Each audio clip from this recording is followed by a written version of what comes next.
Assalamualaikum dan salam sejahtera. Kini kita bersama dalam modul 4 mengenai pengurusan mesyuarat koperasi. Apakah definisi dan peranan mesyuarat?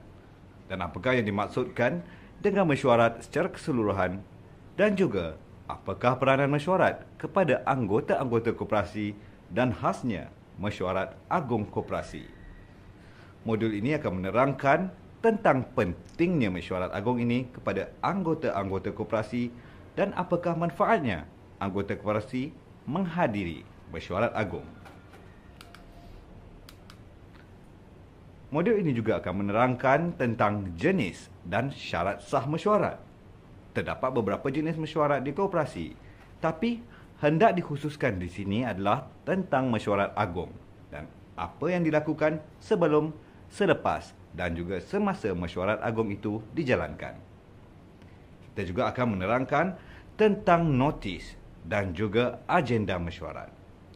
Notis bermakna bila kita perlu memberitahu kepada anggota, kita memberi notis, ya.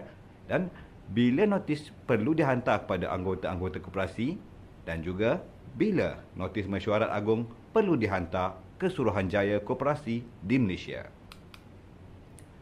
Selepas notis ini dihantar dan mesyuarat hendak dilakukan, quorum mesyuarat juga akan dibincangkan di dalam modul ini.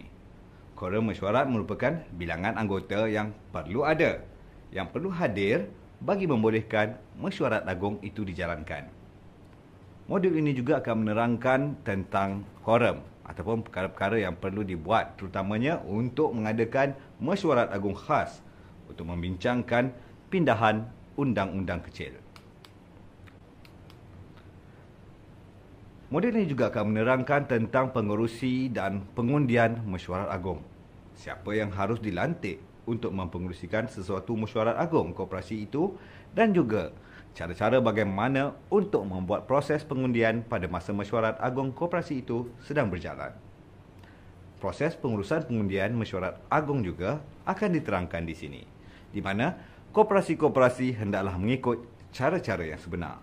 Apa perkara-perkara yang perlu dilakukan dan juga tidak boleh dilakukan sebelum mesyuarat agung itu diadakan dan semasa mesyuarat agung itu sedang berjalan, serta apakah tindakan anggota lembaga khasnya selepas mesyuarat agung itu dilangsungkan. Modul 4 ini juga menerangkan fungsi dan etika mesyuarat agung, antaranya agenda mesyuarat agung, dan ia juga merupakan perkara-perkara yang perlu dibincangkan dalam mesyuarat agung, dan juga etika mesyuarat agung seperti yang tertulis di dalam garis panduan 14 yang dikeluarkan oleh Suruhanjaya Koperasi Malaysia. Kita juga akan menerangkan tentang mesyuarat lembaga dan penulisan minit mesyuarat. Mesyuarat lembaga biasanya akan diadakan seminggu ataupun 2 minggu sebelum mesyuarat agung diadakan untuk membincangkan perkara-perkara berkenaan pengurusan mesyuarat agung yang akan dilangsungkan. Dan juga, apakah tindakan khususnya setiausaha tentang penulisan minit mesyuarat agung yang telah dilangsungkan. Itulah dia, saudara-saudara, berkenaan dengan modul 4. Selamat menonton.